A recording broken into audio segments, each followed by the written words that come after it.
Trump is transgender. Donald Trump delivered that character. Donald Trump's shouting seems to indicate he has not yet learned how microphones actually work. Donald Trump delivered a speech from the White House that, on the surface, followed a familiar pattern: confident tone, strong claims, and a clear attempt to shape the narrative. But what mattered far more wasn't the speech itself, it was what came after. Because Lawrence O'Donnell took that speech apart line by line, revealing something deeper than occasional exaggeration. What emerged wasn't random inaccuracy, but a pattern built on repetition rather than verification. Donald Trump once again treated his true believers as if he believes they are the stupidest people in the world. No one insults the intelligence of Trump voters more than Donald Trump. One of the central claims focused on inflation, described as the worst in U.S. history when Trump took office. But the actual data told a very different story, showing levels nearly identical to recent figures. That contradiction created a logical problem that couldn't be explained away. The same number cannot represent both collapse and stability at the same time.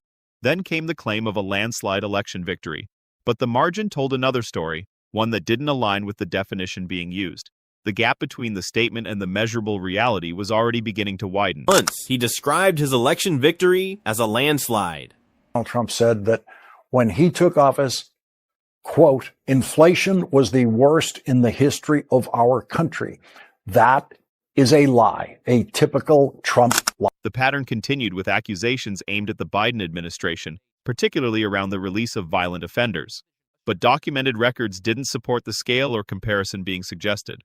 At the same time, Trump's own decisions, including pardons tied to individuals connected to the January 6th Capitol attack, remained part of the public record. And that's where the contrast became harder to ignore.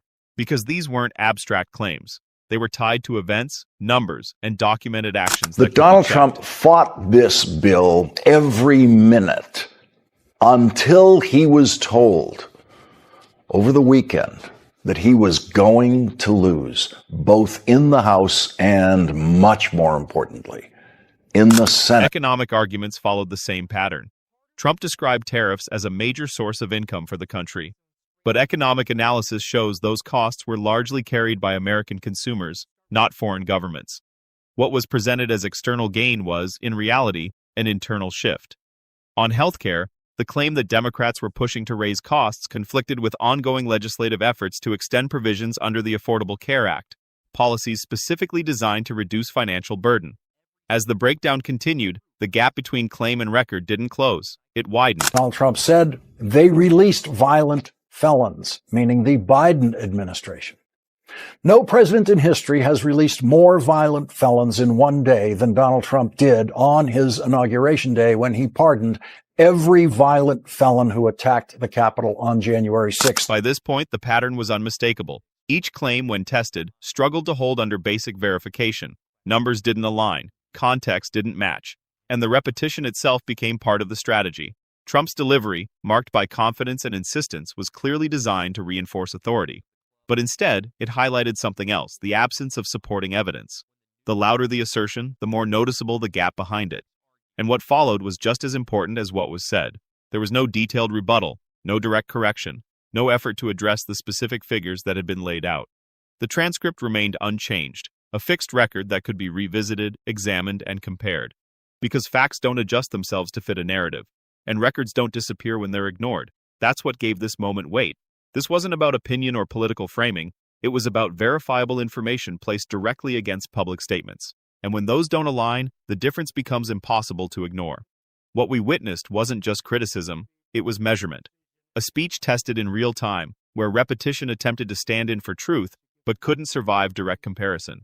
And maybe that's the larger point. Not just what was said, but how easily it could have gone unchallenged. If no one slowed it down, if no one checked each line, if no one held the words against reality. Because in the end, volume doesn't decide truth, the record does. And this time, the record told a very different story. And that difference doesn't just sit quietly in the background, it starts to reshape how the entire message is received. Because once a claim is tested and found inconsistent, it doesn't simply disappear. It changes how everything around it is interpreted. Every new statement is heard with a layer of doubt.